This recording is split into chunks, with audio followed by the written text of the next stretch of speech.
When did you not just dodge a bullet, but evade a full-on ballistic missile strike? 1. A friend in HS offered to pick me up and sneak out for a party. I was in the middle of a world at war raid and declined. Then it turned out he hit a tree and died from drunk driving. 2.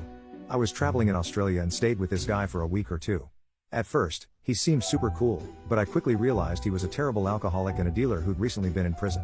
One night while I was out, he got completely hammered and caused a scene at the apartment complex, so the police were called.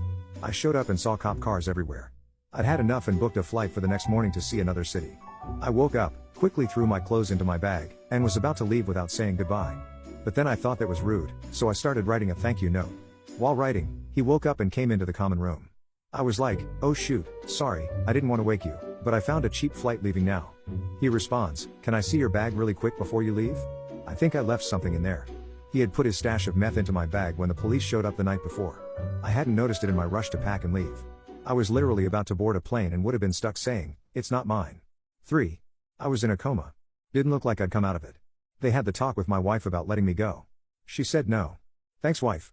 4. My husband accidentally took all my blood sugar meds, thinking they were Motrin when he had severe stomach pains.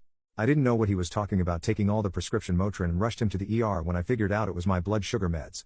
It turned out to be acute pancreatitis, and he actually saved his organs and possibly his life by accidentally taking all those blood sugar meds.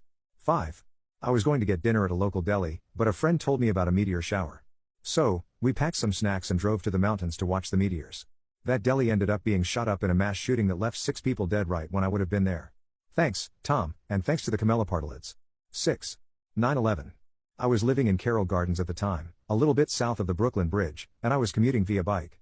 Normally I'd wake up around 8 o'clock, get my stuff together and ride up Smith Street and go over the Brooklyn Bridge. I'd buy a few dozen Krispy Kreme donuts from their location in WTC for my team and then ride down to Wall Street where I worked. That particular Tuesday I overslept my alarm and had to take the subway in. I would have been at WTC right at the time of the first impact but instead was on the subway.